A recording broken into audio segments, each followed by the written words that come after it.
welcome to the Geek Legion of Doom. This is a B-movie review, and I'll be having a look at 1979's Up From the Depths.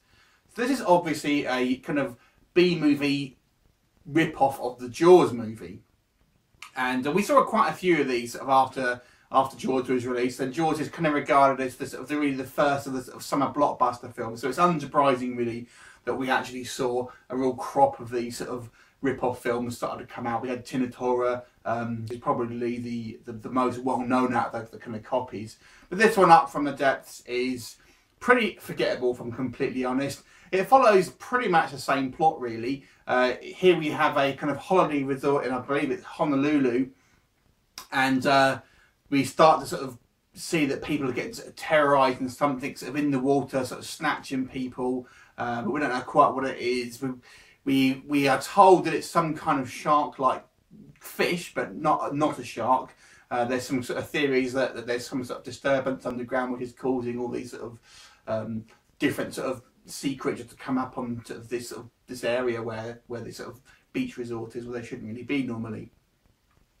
And ultimately, we've kind of got this sort of greedy sort of manager of this sort of hotel area that kind of wants to sort of try and cover it up, and eventually there's a few people who start to sort of believe what's happened after a number of people sort of get killed ultimately, and sort of hatch a plan to sort of try and kill it. And eventually everyone sort of decides to make it sort of public and sort of almost have like a sort of competition to try and catch it. And that's kind of really the plot.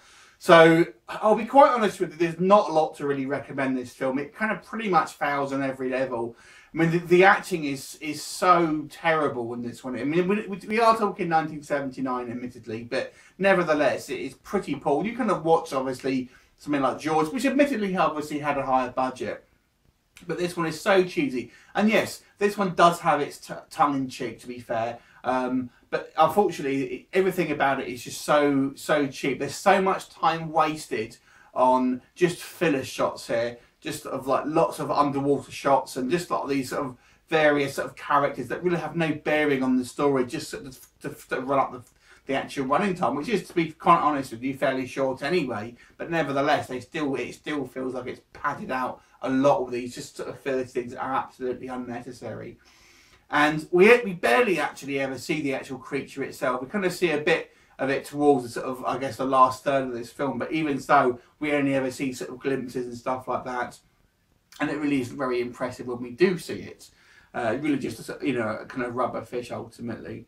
But when we sort of see it attacking people, for example, really it's just kind of bubbles and stuff underwater. We never really see anything too graphic. It's just, as I said, there's not really one thing I can say, oh, but this does this well, because it really doesn't. There's no redeeming qualities upon this film itself. The only reason you're going to watch this film if you're a fan of bad movies, and I like B movies. If you've seen the rest of my videos, you know I'm a bit of a B movie fan, but this one, unfortunately, is a little bit unwatchable. Yes, obviously, it's as I say, it's an older film now, so if you're kind of not interested in your kind of retro films or whatever, you're not going to have any interest in this anyway. But if you are, there's better movies that I suggest that you can watch that are kind of still in the B grade. So I want to have to give this one a 2 out of 10. Have you seen it? What did you think of it? Leave me a comment and I look forward to seeing you next time. Bye for now.